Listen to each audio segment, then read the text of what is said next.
Jadi perjuangan politik tanpa ada perjuangan perubahan sistem ekonomi itu hanya akan dinikmati oleh elit. Tapi revolusi sistem ekonomi itu adalah tujuan dari perubahan politik supaya perubahan yang terjadi itu bisa dirasakan oleh masyarakat kebanyakan.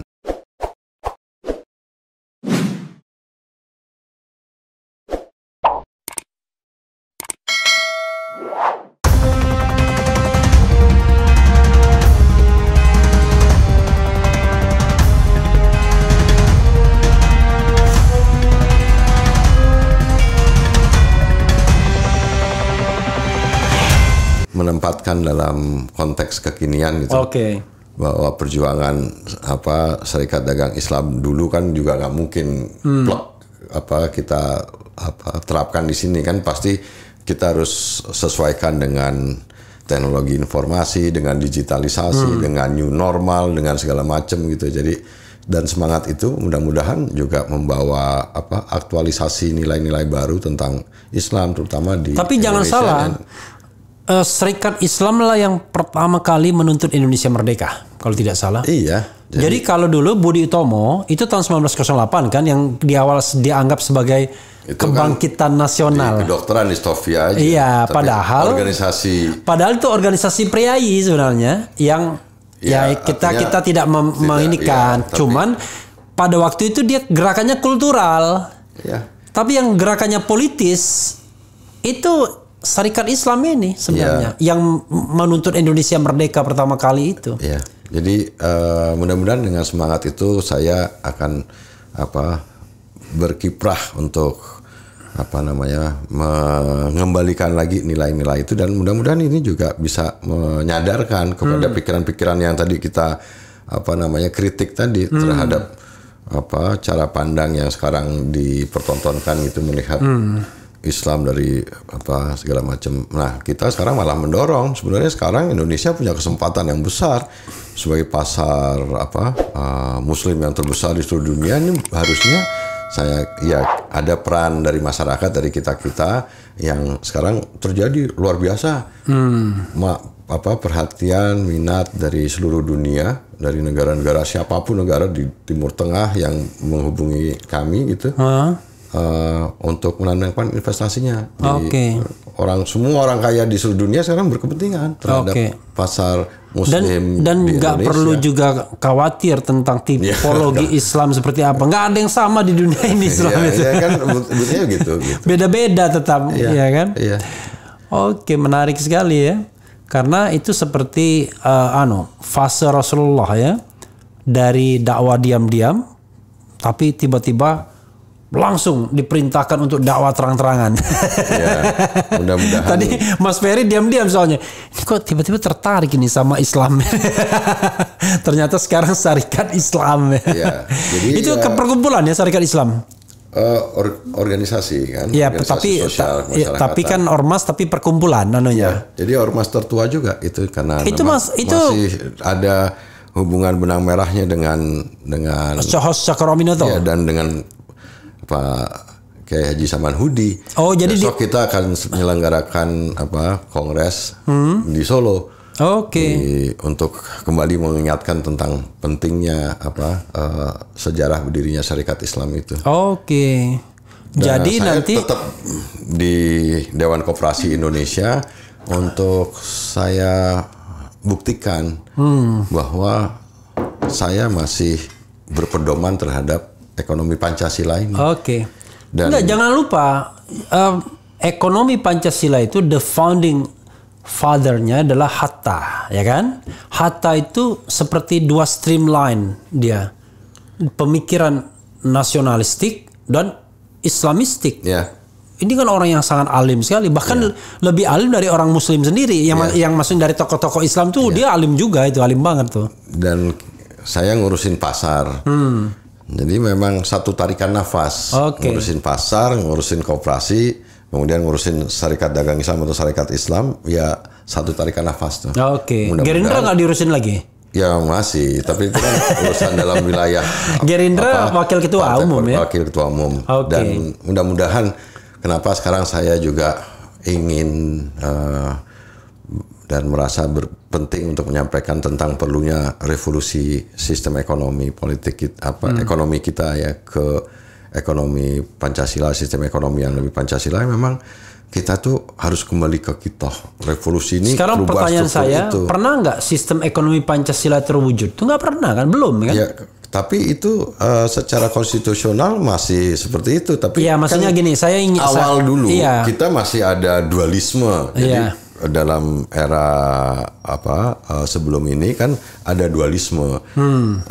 Dualisme yang ekonomi Pancasila, koperasi waktu itu masih dibangun, KUD masih bagus, kemudian pertanian dan lain sebagainya masih bagus, tapi pada saat yang sama juga badan usaha swasta, BUMN juga bahkan lebih digenjot, lebih nomor satu kan. Iya.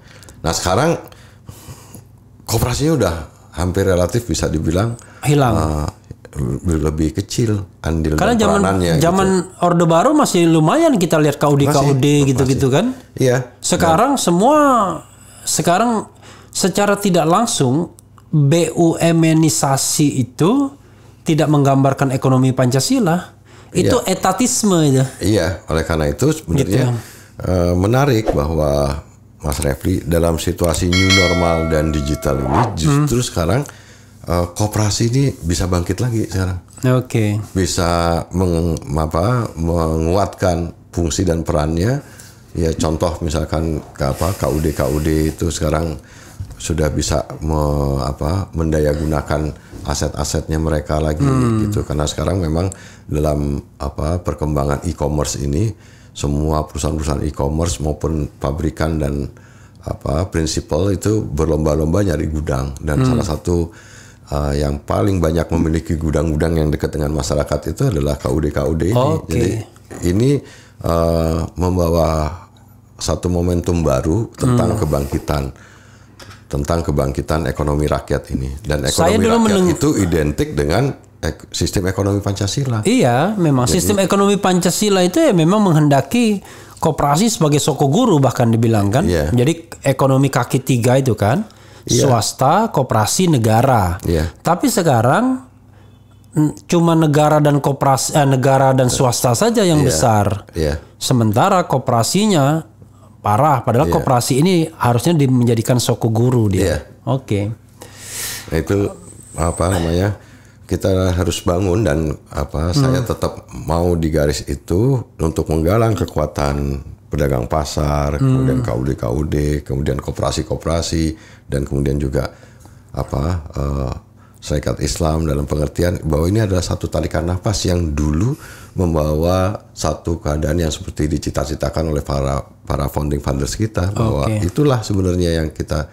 Jadi jangan seperti sekarang ini kan sebenarnya kondisi yang sangat tidak ideal seperti yang diharapkan oleh founding fathers kita. Itu Syarikat Islam ini cabangnya di mana aja sekarang? Ya masih tetap ada di mana-mana, dan sekarang alhamdulillah berkembang, dan kita akan mengedepankan tentang Serikat Dagang Islamnya. Jadi kita bangun semua kekuatan-kekuatan yang lama tertidur ini untuk dibangunkan dengan satu semangat tentang koperasi ya modelnya. Serikat itu, dan ya basisnya ada koperasi, tapi juga ekonomi rakyat yang lain, ada pedagang pasar, ada pedagang kecil dan lain sebagainya, UKM segala macam. Tapi menurut saya sekarang kalau di Syarikat Islam itu tidak ada lagi UKM, nggak ada lagi pengusaha, semua kita sebut pedagang dan pengusaha Muslim. Untuk kemudian kita juga harus keluar dari identifikasi tentang kalau kita bicara UKM ya selamanya jadi UKM terus. Iya. Pokoknya pedagang dan pengusaha Muslim. Iya, dan saya rasa itu atau saya usul jangan disebut pedagang pengusaha tapi saudagar Muslim, saudagar aja. Ya apapun. Tapi ini kan sesuatu yang baik untuk bangsa ini, karena memang kita konsumen kan itu Muslim market terbesar itu Indonesia, dan itulah kekuatan kita sebenarnya, dan manfaat itu harusnya diambil, ditangkap oleh pemerintah, dan itu menguntungkan semua orang di Indonesia. Bangsa ini akan merasakan manfaatnya Jadi sekiranya itu bisa luar biasa perbincangan kita ini. Mulai dari demo melipir ke Cina Selatan, ke Tiongkok, macam-macam ke syarikat Islam. Tapi satu poin yang ingin saya juga underlining adalah tadi kan kita bicara mengenai menggeruduk Sentul City, ya kan? Nah, itu kita harus bicarakan juga. Maksudnya apa itu? Saya dengar-dengar ya dari teman-teman ya yang merasa solidaritas terhadap teman kita Rocky Gerung.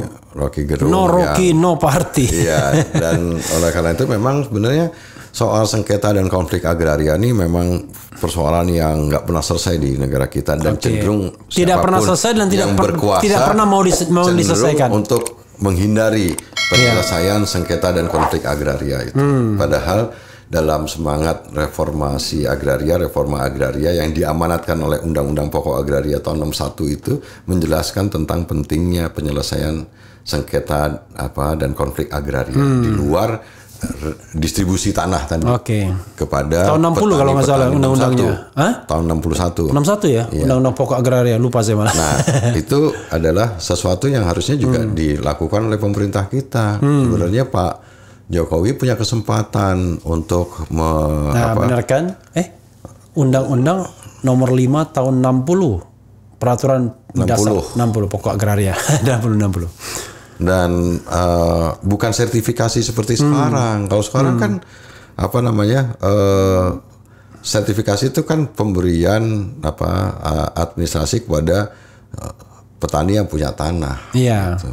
Ini reforma agraria itu ada redistribusi tanah kepada buruh-buruh tani, petani penggarap, land reform, yang landless itu yang sekarang itu banyak jumlahnya di Indonesia dan harusnya itu dilakukan. Tapi kita lihat sekarang Menteri Agrarianya juga tidak melakukan hal itu dan sekarang sengketa dan konflik agraria seperti yang terjadi di Sentul City ini menjadi cerminan betapa memang pemerintah nggak pernah menyelesaikan itu. Karena kebetulan ini sekarang yang jadi masalah Rocky Gerung, saya banyak yang melakukan solidaritas itu gitu. Jadi memang sebenarnya ini itu sebuah masalah yang akan menguak terjadinya itu. Jadi yang mau digeruduk gimana caranya nanti? Mau ngecek apa kalau yang nggak salah teman-teman menyampaikan ingin mengkonfirmasi kepada pihak Pemprov Jawa Barat untuk menanyakan sebenarnya yang dibayarkan oleh pihak PT Sentul City itu berapa luas. Nah dari situ kan kelihatan gitu mana yang menjadi hak sepenuhnya Sentul City, mana yang sebenarnya masih merupakan klaim. Gitu. Dan itu masih artinya kalau masih merupakan klaim belum dibuktikan dalam pembayaran pajak dan lain sebagainya, menurut saya itu masih menjadi domainnya negara untuk menetapkan siapa terutama orang yang secara aktual tinggal di sana menggarap situ, kan? Jangan kalau dia harus membayar retribusi kepada negara atau pajak, ya mungkin dengan senang hati Rocky Gerung kan? Ketimbang kemudian tanah itu harus dimiliki oleh korporasi besar semua, ya kan? Soalnya ada pola kita ini membangun enclave tadi ya, istilahnya enclave ya. Jadi membangun Sebenarnya enclave itu kan terjadi karena memang undang-undang yang ada secara sektoral memberikan kesempatan kepada swasta tadi yang kita bicarakan untuk menguasai faktor produksi berupa tanah dalam jumlah yang besar. Kalau Indonesia menjalankan Undang-Undang Pokok Agraria tahun 60 tadi secara konsisten, itu kan harusnya nggak terjadi. Ini kan terjadi karena memang akhirnya undang-undang yang sifatnya sektoral itu memberikan keleluasaan kepada orang yang punya uang untuk itu. Saya membayangkan begini aja misalnya. Tanah-tanah ini menjadi kawasan-kawasan yang dikuasai oleh korporasi semua. Misalnya katakanlah ada kawasan A, kawasan B. Masa satu kawasan itu dia semua miliknya lalu dia jual-jual ke orang dan hanya orang yang mampu yang membelinya kan? Ya, objek negara, objek tanah yang dikuasai negara. Itu harusnya reforma agraria itu pertama menetapkan objek tanah yang dikuasai negara tapi tidak produktif. Itu dijadikan objek untuk reforma agraria. Diberikan kepada siapa? Subjek penerima tanahnya adalah petani-petani penggarap, buru-buru tani, dan dibuatlah harusnya tuh enklave berbasis sebenarnya mana yang tanaman pangan, mana yang hortikultura, mana yang kawasan peternakan, itu enklave-nya. Kemudian ada objek tanah yang misalkan dikuasai oleh perusahaan-perusahaan tapi terlalu besar juga dan kemudian kurang produktif. Itu juga kalau berkomunikasinya baik, pemerintah bisa kok berdialog kepada yang sekarang kalau sudah terlanjur seperti ini kan kita juga bisa minta bahwa harusnya juga mereka mau memberikan sebagian tanahnya yang tidak produktif itu untuk dijadikan sebagai objek reforma agraria karena negara mau menjalankan ini. Bahkan kalau perlu diajak untuk bisa bekerja sama. Zaman Pak Harto masih ada transmigrasi untuk kan redistribusi tanah. Sekarang mana ada transmigrasi? Itu jadi karena tanah udah mahal semua sekarang. Dan sudah dikuasai oleh perkebunan besar. Penguasaannya akhirnya menjadi tersentralisasi kepada sekelompok atau segelintir. Kalau dulu kan kalau dulu untuk menggarap lahan-lahan tidur itu dilakukan transmigrasi. Masing-masing orang dikasih 2 hektar dulu kan. Tapi sekarang tanah-tanah yang di tempat transmigrasi itu sudah dikuasai oleh korporasi-korporasi. Itu makanya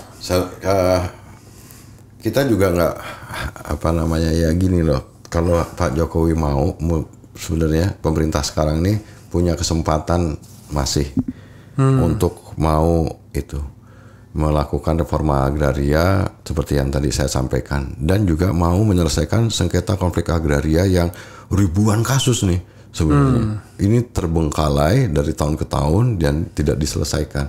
Harusnya pertama tidak mau diselesaikan. Saya membayangkan ini, mohon maaf ya. Akhirnya jadi masalahnya muncul terus. Dalam kasus Rocky Gerung ini kan sebenarnya satu dari ribuan kasus yang sengketa dan konflik agraria itu. Tapi masalahnya begini, Mas Ferry. Di satu sisi, ketika kasus ini meledak, mereka nggak berani dong berpihak kepada korporasi karena tidak populer. Tapi masalahnya korporasi lah yang menghidupi birokrasi.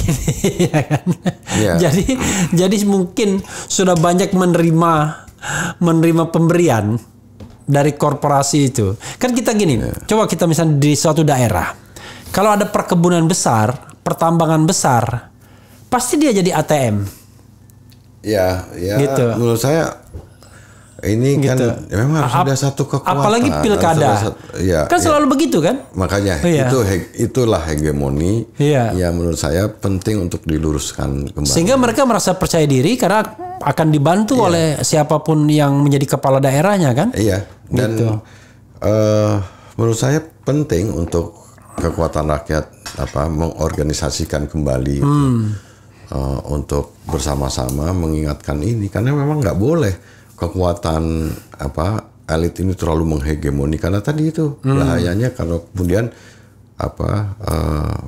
tidak atau mengabaikan kaidah-kaidah yang menjadi kesepakatan umum itu. Tapi kesimpulannya sebenarnya kita membutuhkan pemimpin yang amanah sebenarnya ya kan? Amanah, tablik, fatona dan satunya lagi apa? Dan sekarang nggak boleh lagi. Sekarang dalam cerdas ini kan juga harus melihat bahwa ada terjadi perubahan dinamika internasional yang pengaruhnya kepada dalam negeri. Nggak boleh sebagai negara atau sebagai kepala negara kemudian menjatuhkan kepentingan taruhannya terlalu besar kalau sebuah negara pemerintahan diletakkan kepada satu negara yang sekarang notabene tidak lagi menjadi faktor, bahkan sekarang malah menjadi tapi persoalannya kalau misalnya dia muncul dari sebuah sistem yang begitu kan nggak bisa lari dari itu kan. Misalnya katakanlah saya dalam pasti cuma jangan terlalu terlalu Tiongkok itu nggak baik menurut saya. Sekarang terbukti akan menyulitkan kita sendiri sekarang. Ya, memang mungkin dia tidak mau terlalu Tiongkok, tapi persoalannya adalah oligarki bisnis di belakang itu yang kemudian narik kepusaran itu terus. Ya itulah. Itu yang pentingnya yang harus ada kekuatan alternatif untuk mengingatkan kekuasaan supaya rakyat itu kembali. Nggak boleh terlalu Tiongkok, nggak boleh terlalu. Dia harus berani mengembangkan kekuatan populis. Pandangan terhadap Islam juga harus seproporsional seperti yang seharusnya gitu. Kalau sekarang kan udah, menurut saya perlu untuk diluruskan lagi. Gitu. Oke. Mas Ferry, ada last word sebelum kita akhiri? Ya, nggak terasa kita hampir 2 jam. Jadi perjuangan politik tanpa ada perjuangan perubahan sistem ekonomi itu hanya akan dinikmati oleh elit. Tapi revolusi sistem ekonomi itu adalah tujuan dari perubahan politik supaya perubahan yang terjadi itu bisa dirasakan oleh masyarakat kebanyakan.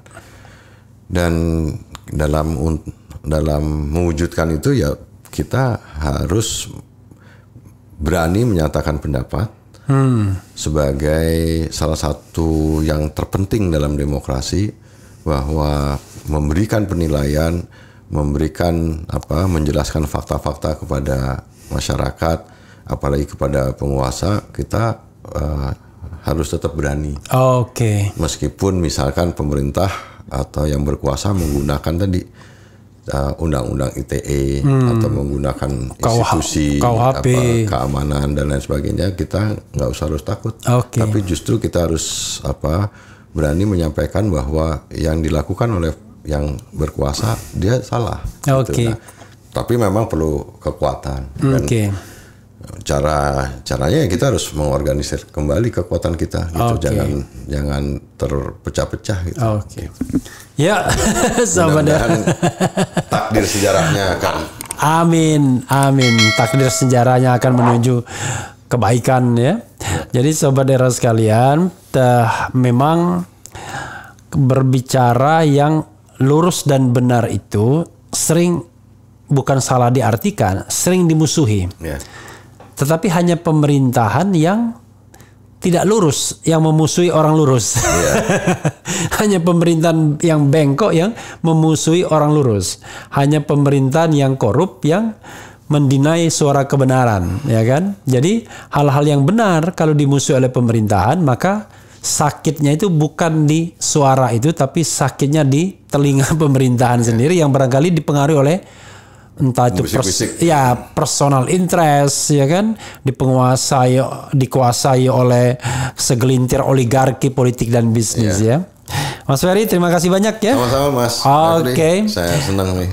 Luar biasa, nanti kita lanjutkan lagi, mudah-mudahan syarikat Islamnya sukses dan mudah-mudahan revolusi dagangnya juga sukses, revolusi sistem ekonominya juga baik dan sukses ya. Jadi kita punya 2 agenda, revolusi akhlak dan revolusi sistem ekonomi. Setelah revolusi mental tidak terdengar lagi. Tetap di sini ya. Siap, terima kasih.